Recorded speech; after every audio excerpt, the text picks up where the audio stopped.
evening, members of the board, Superintendent Escalante, and Chief Administrator Farley. My name is Megan von Brand-Holmberg, and I am here to speak to you about the CPD's longstanding pattern of violence against people of color. I am deeply concerned about the safety of my neighbors when the people who are hired to protect us have attacked us. My primary question to you this evening, though, is not about your reactions to the horrific acts of police violence, although I find these reactions to be incredibly inadequate. I believe also that Officer Servin should be fired immediately without pension.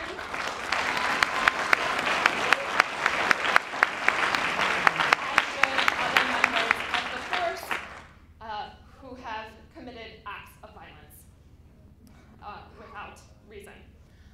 And, but I would like to say my primary question to you tonight is, how are you being proactive? What are you doing to solve this problem before it starts? There's overwhelming evidence leading the public to believe that the Chicago Police Department is racist. And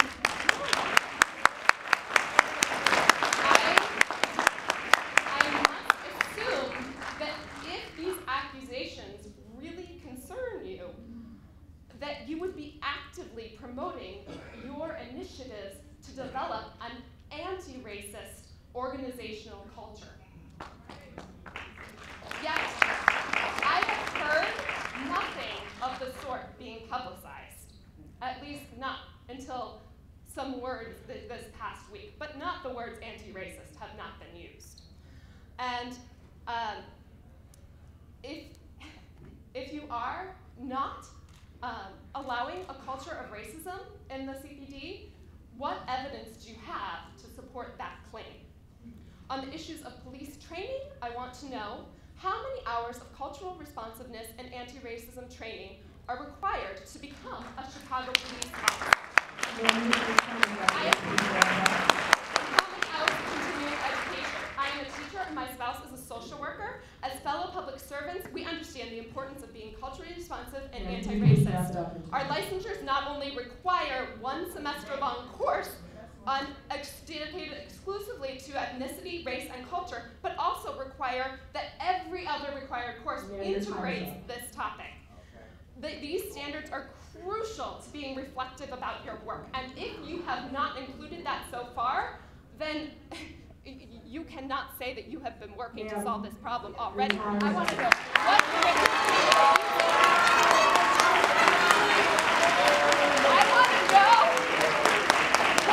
curriculum you are using to teach your officers about race and culture.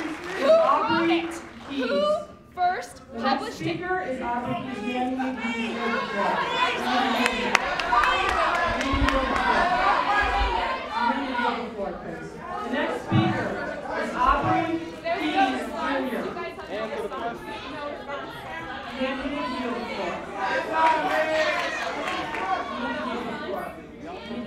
Okay, so the next speaker, you are not working. please step down.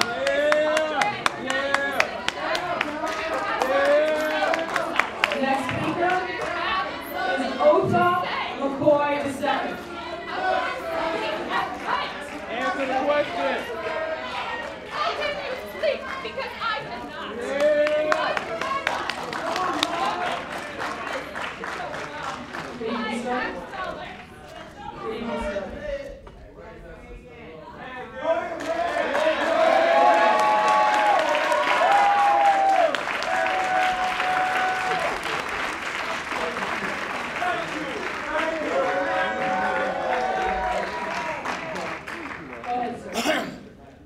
Good evening. My name is Oprah McCoy II. I'm a retired Chicago police officer, 20.5 years.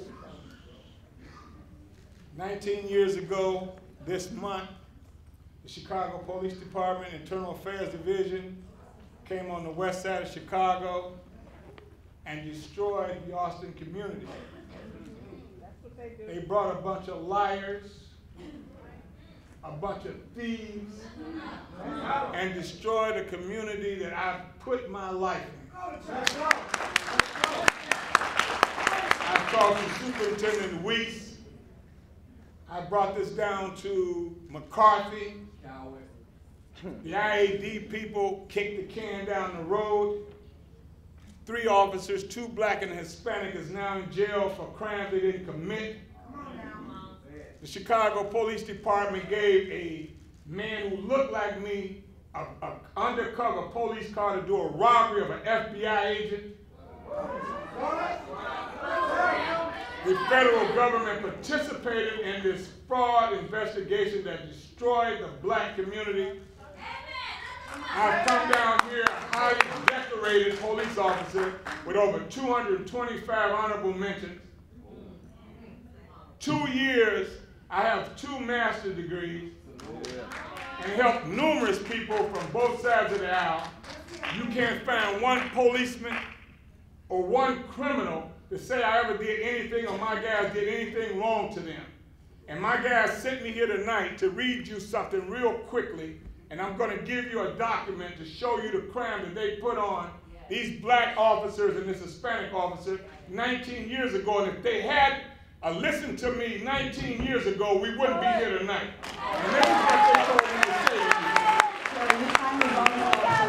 They told you a story, so now I can tell you the truth. I was not arrested, I was kidnapped. I was not indicted, I was framed. I was not interrogated, I was tortured. This was not an investigation, this was a conspiracy to violate the civil rights of the people of the Austin community, a violation of their civil rights of equal protection under the law.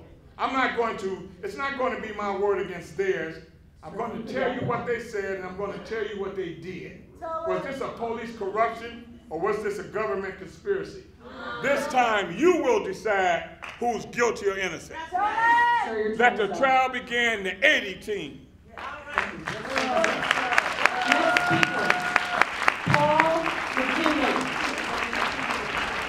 Paul McKinley. Next speaker, Jonathan Projansky. Jonathan Projansky.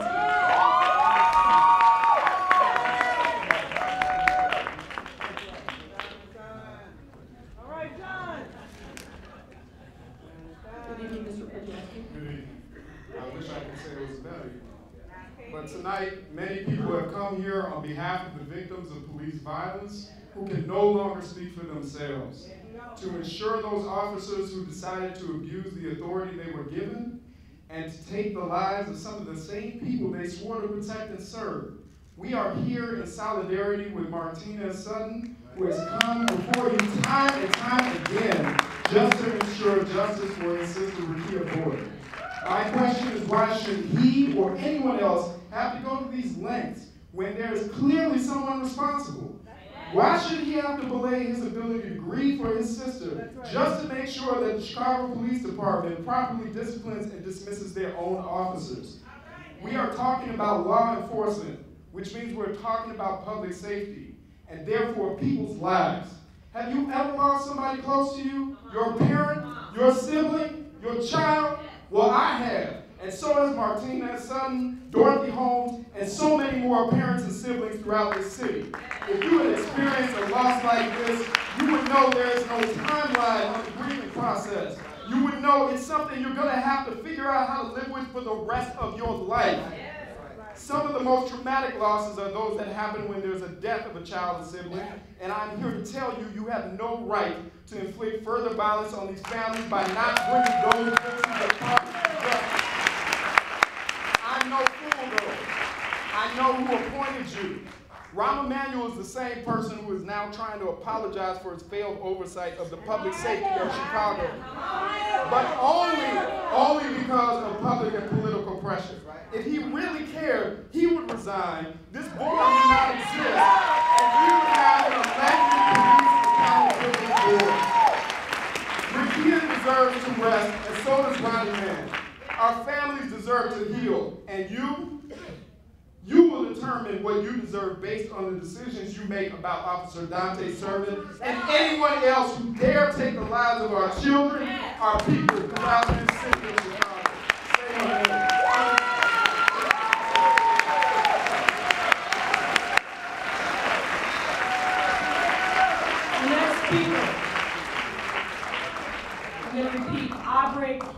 Jr., are you here, sir?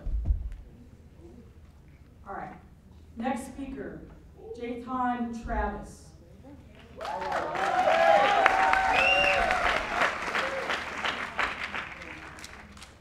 Good evening, ma'am.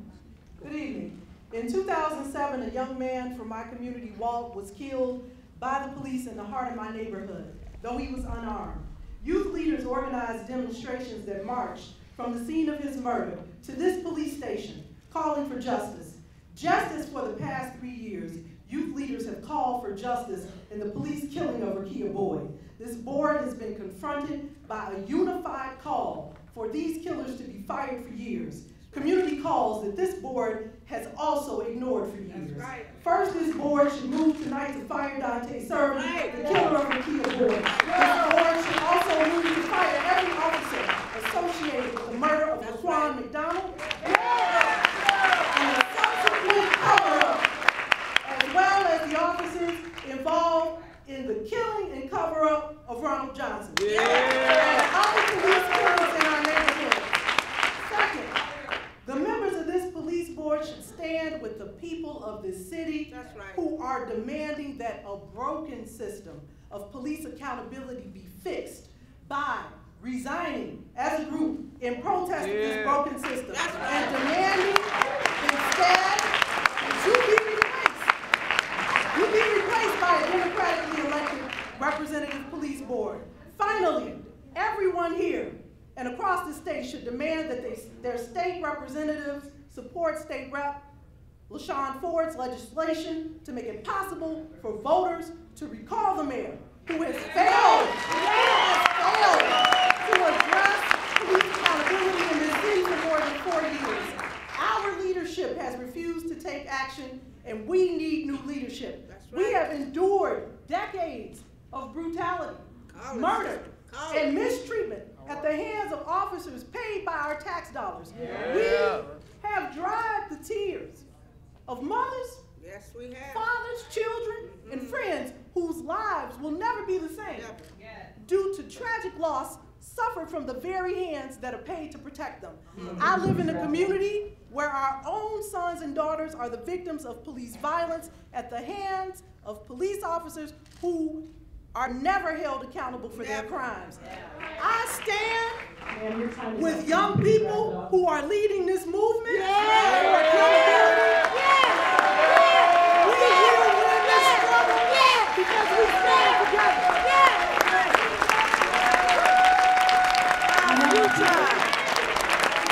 The next speaker is Joseph Watkins. Joseph Watkins. Mr. Watkins, in here. Our next speaker is Monica James.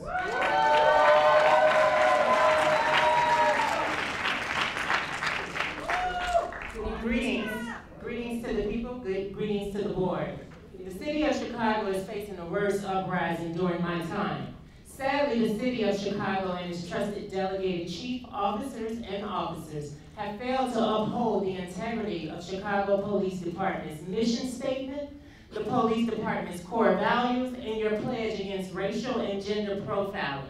In doing so, you all have concealed the recklessness police conduct that has came across your desk, reckless conduct that has resulted in mass incarceration, in the loss of life,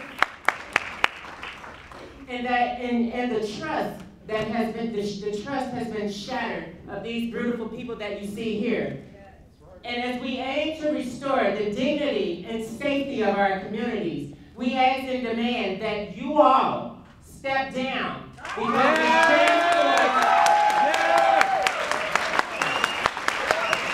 it is you people that seen all of what is going on today before we even had a chance to address it. And what you see here today is a body of professionals, a body of parents, family, friends, and students who have sacrificed their livelihoods to do the jobs that we have paid you all to do. The jobs that we have trusted you all to do. And justice will not come until each and every last one of you are removed. because there is no quick fix to this that transfers the power of a task force, an emperor, and a board into the hands where it always lies. We need new representation. You have not been just by our communities and by our people. And with that, we ask, we beg, and we plead for you all to have dignity and grace and step down.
Good evening, Mr. John.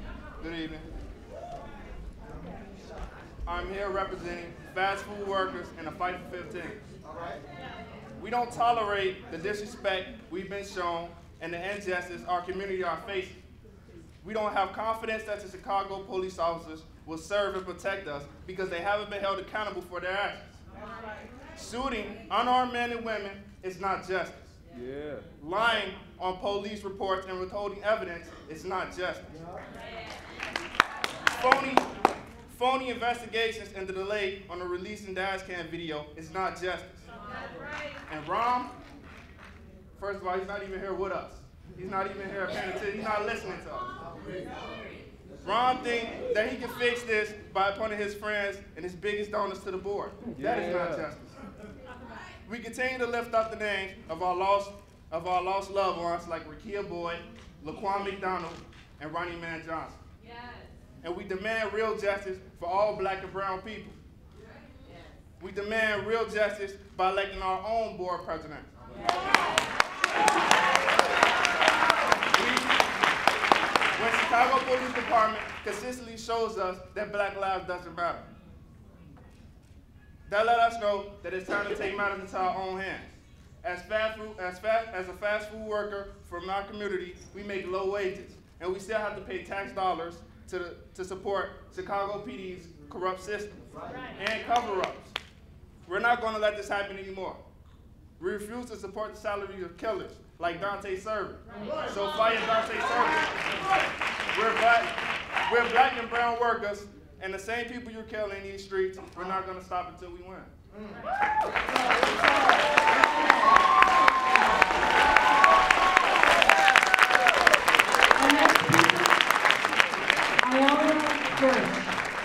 Iona Gersh.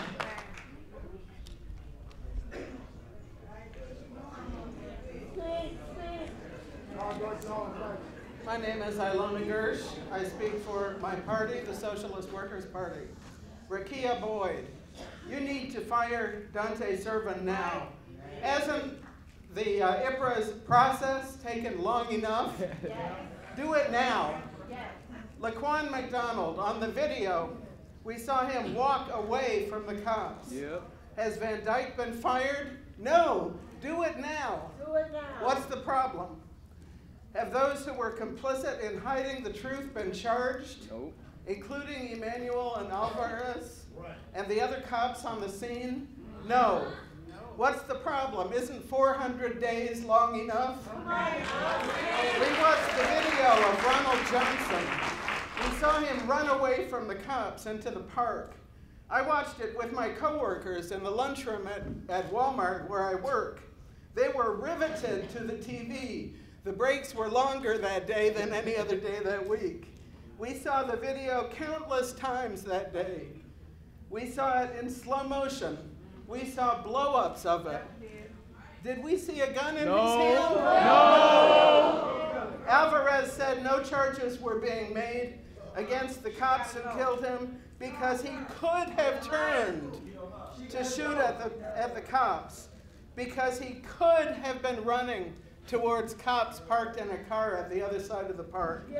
Is killing justified on that basis? No. Because someone could possibly be a threat in the future? No. Those cops need to be charged and prosecuted. We watched a video the same day of Philip Coleman. This video of Philip Coleman was held for 3 years. Yep. The day it was released, the parents watched it on TV news. They hadn't been told that it was been released.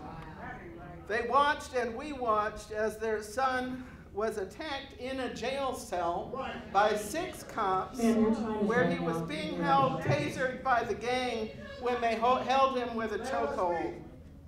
Was he a threat to the cops in jail? No. Should he have even been there in the first place? For their families, there can be no justice. The U.S. has the largest apparatus in the world and the highest incarceration rate in the world. And we need to resolve these questions now.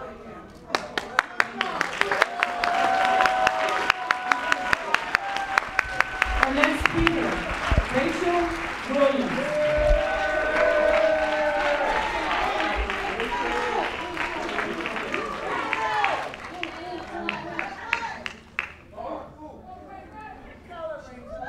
Good evening, Ms. Williams. Good evening, unelected board.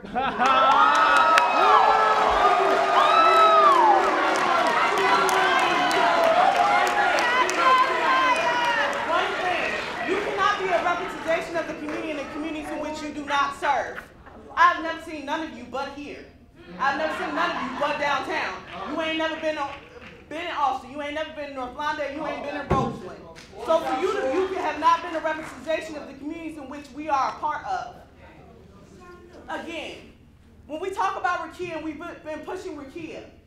One, in FOP contract, FOP Lodge 7 contract in this city states that police officer can be suspended upon termination for 30 days. Why haven't any of you enacted that with Dante Servin, Jason Van Dyke, or George Hernandez, and many other officers who have caused bodily harm to families? One, I have a question. Since IPRA has a new chief of administrator. So, IPRA justified my mother getting hit in the face where her face ended up having to be sewn? So I want you to reopen that. Matter of fact, reopen everything that has been justified by your department. Release all the tape. Release all the tape. There's no reason anything you should have to say that it's unjustified when there's video. There's no reason. There's no reason I'm paying tax dollars for you, for the people who cause bodily harm. There's no reason that we should have this issue. My plan and what I am saying, and you want a new plan for the new superintendent? Defund CPD. Yeah.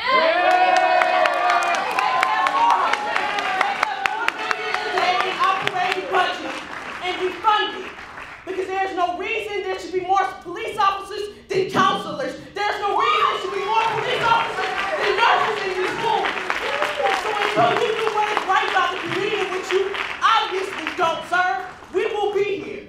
That's right. That's right.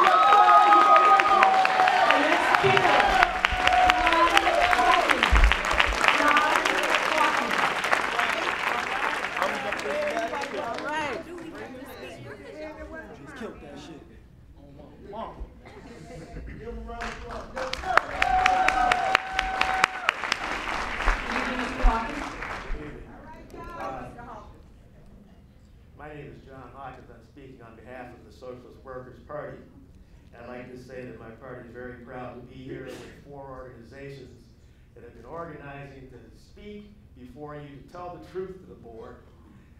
Black Youth Project 100, We Charge Genocide, Black Lives Matter, the Chicago Alliance Against Racist and Political Repression, to mobilize people to come out. And you see that every single month, the crowd gets bigger.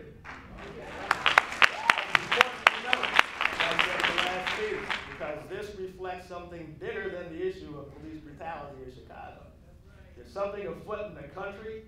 The Chicago Police Board better listen to it, because it reflects itself not only in this specific fight, but in other fights around the country against racist abuse and against mistreatment of African Americans. That's right. And there's a new mood in the country in which we will not tolerate this anymore. That's right. That's important.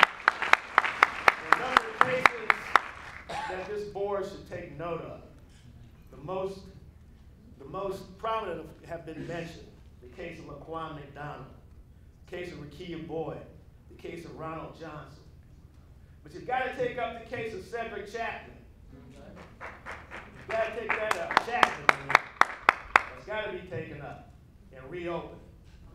There's the case of Dakota Bright, whose mother, Pam, hadn't even received an autopsy report on the killing of her son. The city has refused to release the autopsy report. Doesn't she have the right to see what was done to her kid? Shouldn't the officers who did it be held accountable? There's a case of two related cases. A Flint farmer and Darius Pinex, who were both killed by the same officer, who was drunk the night he killed Flint farmer, and shot him execution style the same way Van Dyke shot McDonald. Oh my God. We all know that officers are trained to discharge their weapons until a suspect, so-called suspect, stops. That's how they're trained. They're not trained, they're trained to shoot and to keep shooting until they think that the so-called threat has been eliminated. That means they empty their guns on almost every occasion. And that's what happened in the case of Flint Farmer as well. This board should fire Servin now. It should fire Van Dyke now. It should fire all the cops who are on the scene and who watch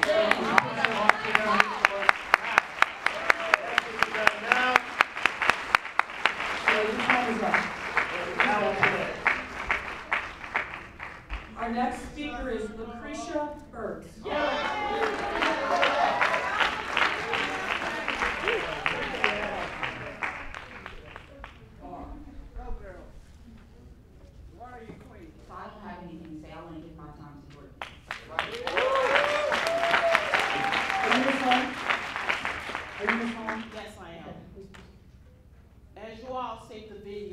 Just as well as we all did.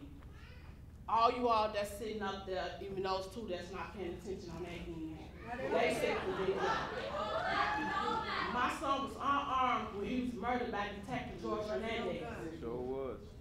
And for Anita Alvarez to sit up there and blow that tape up to make it look big, to say that he had an object in his hand, I'm going to say it to you all. She'll bald-faced and lie. That's what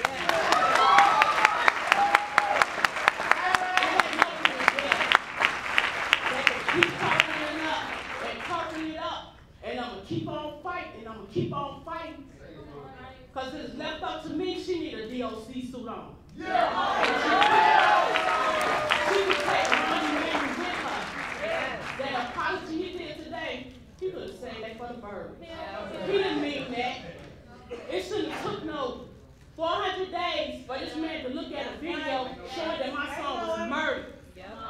Then you got Laquan, he was murdered 8 days after my son. Then y'all released the videos after the election. It's a cover-up. Cover up. Y'all don't know my pain unless y'all kids was killed by these people that standing around here looking at us as criminals. We not the criminals. They the criminals.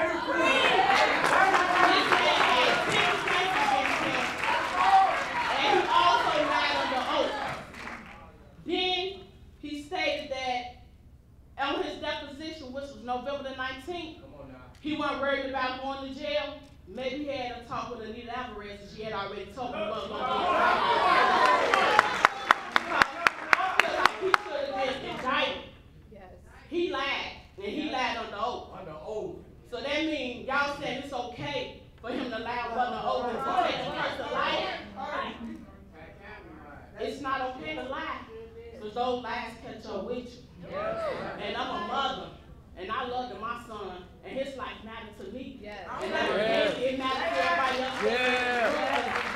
This room will be empty. So I know Martina is sudden pain. His sister was murdered by Dante Servin, and y'all still had took this man's job. So y'all must like paying for what he did. So y'all paying for murdering to be on the street. Ma'am. That ain't cool. That ain't right. No, you won't. It ain't over with yet. I promise y'all it ain't. Just like they tried to throw my son's name under the bus, I'm gonna throw y'all up under the bus. With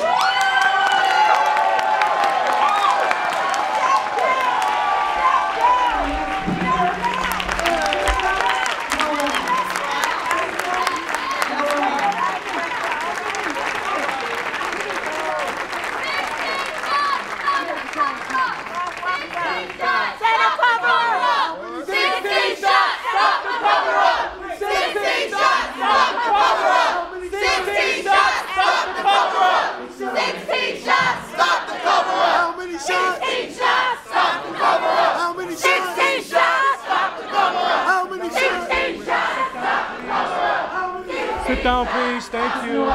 16 shots! Stop the cover-up! 16 shots! Stop the cover-up! 16 shots! Mic check. Mic check. Mic check. Mic check. Mic check. You know what I see today? I see something beautiful. I see people speaking out. I see us exercising our First Amendment rights. I see us being Americans. Yep. And I see us taking control of what we need to take control of.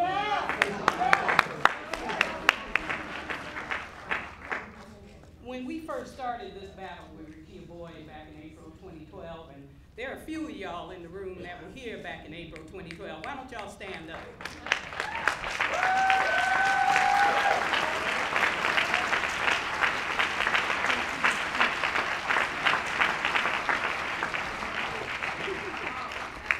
When we started this battle for Rekia back in April 2012, we had no idea that it would come to this. You know, we have a DOJ investigation of people standing around in this room. We have new ICRA chief administrator. We have a new ICRA chief administrator, which I happen to be happy about that. And I like what you said about if you find something wrong, then you will look at the policy and change the policy. That's something new. Most people just say if we find something wrong, we find something wrong. They don't go deep dive and say that we're going to change the policy. So as of this moment, you have my confidence. You all also have my confidence in firing Dante Servin. I ain't worried about that. I'm not going to worry about that. I know you're going to do it. I know that there are police officers in this room who think Dante Servin should be fired. In April of 2012, many of them walked up to Martinez Sutton and apologized to him. I read online, police officers said, I'll tell you what one police officer said. He said, he gonna mess it up for all of us. Pretty much. And he did. He did. He messed it up for everybody. Now you all really, really, really, really are going to be held accountable. You are going to always think when you put your hand on that gun and you pull it, you are always going to think whether or not you should be doing that in that moment at that time. You are going to look to make sure, you're going to look to make sure that there is something in their hand that makes you afraid, and it ain't a cell phone, it ain't a wallet, and it ain't a candy bar.